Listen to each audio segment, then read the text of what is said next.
What happens with human beings is every thought has a frequency. Every thought produces a chemical.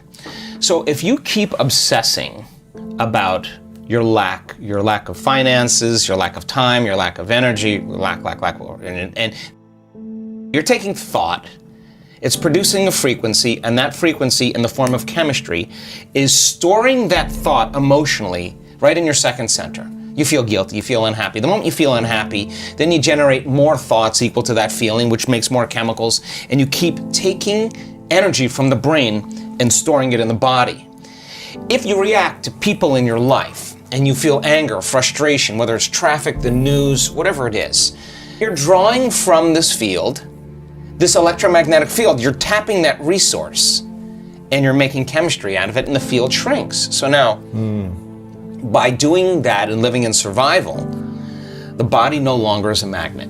So now you have very little energy in the brain. In fact, 5% of the energy is in the brain, and 95% is stored in the body. Now the body's been conditioned emotionally. So a lot of energy in the body, very little in the brain. We want to move energy back up to the brain. So what does that do when we move the energy from the body to the brain or the heart? Well, this is a great thing because once it makes it here, it's going up, right? So we do these different meditations and these different techniques to draw that energy right up to the top of the head. Now, when this energy shakes loose and it starts to move, the sympathetic nervous system switches on.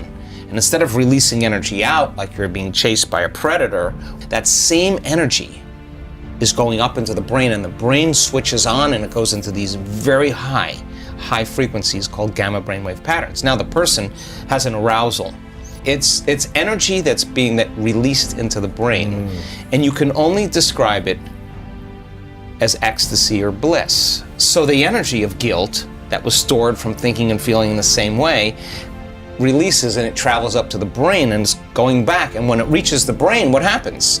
You get more energy in the brain and it begins to produce that external field. So you're beginning to create a field around your body.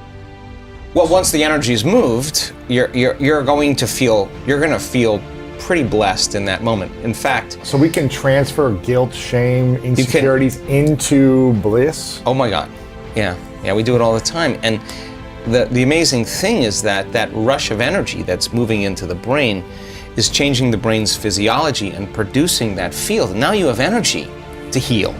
So now the body is a magnet again.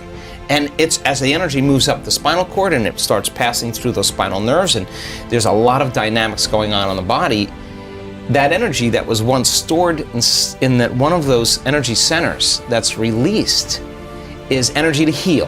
Energy to create a new future. You're replenishing your field, and now the body becomes more of a magnet instead of an inert piece of metal with no charge, right? So the person then who's reacting to whatever person or circumstance in their life, the stronger the emotion that they feel towards politics, towards the traffic, towards their girlfriend, social towards their media, ex, whatever, the more they're paying attention to it. But where you place your attention is where you place your energy. What you're doing is you're tying up your vital life force. You're giving your power away to that person or that circumstance that you could be using to create a new life with. So when a person's sitting in their meditation, and I love doing this, we just had an event in Marco Island. I'm going to take people further than where they normally go.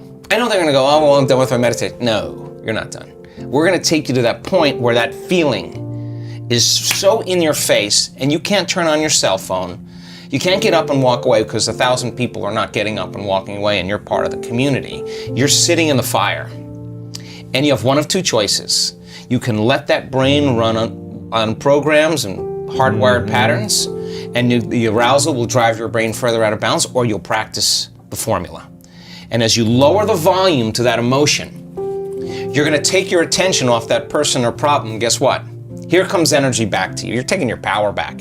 And now you're building your field that way. And when that happens, energy starts to move up into the heart. Once it makes it to the heart, it's going to the brain. So we start seeing people, their hearts naturally open up. And all the things they thought they wanted when they came to the event, They no longer want because they feel like they have it. Because they feel like they got the feeling before the experience.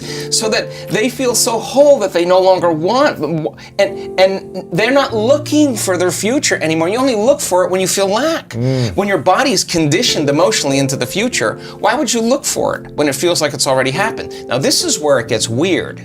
Because now things start coming to you and you're no longer in need. And when it comes to you, you go, oh, here, take it, I don't want it. I just wanted to know that I could create it. And people create a lot of wealth in our events. Yeah. And the first thing a lot of people do is they say, I'm buying a cruise for you. I'm buying you your car. Oh, Mom, I'm getting you that house. Why do they do that? Because they're so excited. They feel so amazing. And they're thinking, I could do this again. Why would a person in lack wouldn't give? A person who's abundant would give because they know how to create. So now the game changes. It's no longer about the self. And you're doing it because that you know that you can create it. So then maintaining that state when you're in love. Yes. When you're in love. In love. No, you're not looking for it. You're not looking for it. You would be in lack. When you're in love, there's nothing to do. You're in love. You're the magnet. You are it. And so you are love. Yeah. So the events that come into your life would not only be just a reflection of a relationship with someone that you wanted to be intimate with. You would have meaningful, loving relationships that would enhance that feeling. And when it didn't, you would say, "Ooh, you know what? I don't know. I don't know if this is right for me." You would trust that because you worked really hard to nurture this, to protect it, to grow it, to trust it again, to open up, right? It takes a lot to do this. But we see men in our work. I was on them this week. I never let up on those guys. Big macho guys. You want to know what courage is? Let's go. Let's open that heart. And when they start cracking open, I mean, we see people heal from colon cancer and from angina and all, just boom, there it is, there it's not. That's what's been stored all down here. Once they open this up and it moves, the body's transforming in that moment. It's the system is informing itself. Information is being restored back into the body. So when you get to that point where when you're in lack and separation, time gets really crazy because you want stuff to happen faster and it feels like it's taking forever. That's because you're in separation.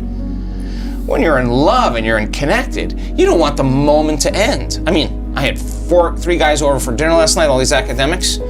I cooked a meal and a half for these guys, took out great wine. Why? I wanted them to be so caught up in the moment that they forgot that we made a new memory. We had a great experience. And life then is about experiencing it in love. Like, I'm not gonna be guilty of what I'm eating or judge what I'm eating if I've cooked a great meal. Let's eat. Because the guilt is worse than whatever it is you think is bad for you.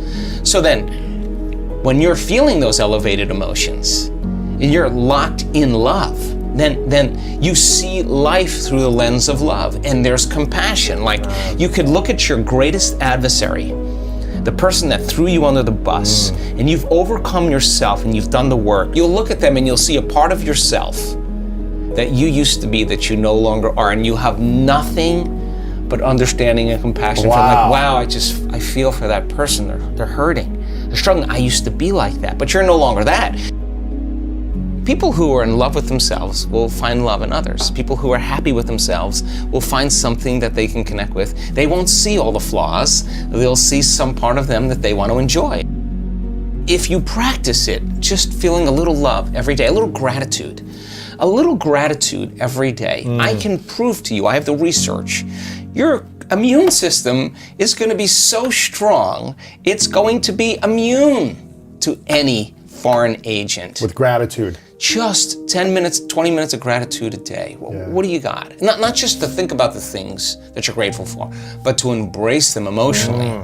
Why? Because you want to practice feeling that. What's the emotional signature of gratitude? When you're receiving something favorable, you just received something favorable. Something amazing is happening to you, or something amazing just happened to you that surprised you. What do you say? You feel grateful, right? So the emotional signature of gratitude means something amazing just happened to you. Something just happened, or something is literally happening to you. Gratitude is the ultimate state of receivership. Yeah. So if you finish your meditation in gratitude before the event occurs, your body, as the unconscious mind, is believing it's already happened to you. Receiving, and you're yes. in the state of receiving. So, and what do you got to lose except your immune system? The worst thing that could happen to you is you'll heal. It's the worst thing that could happen to you. Yes.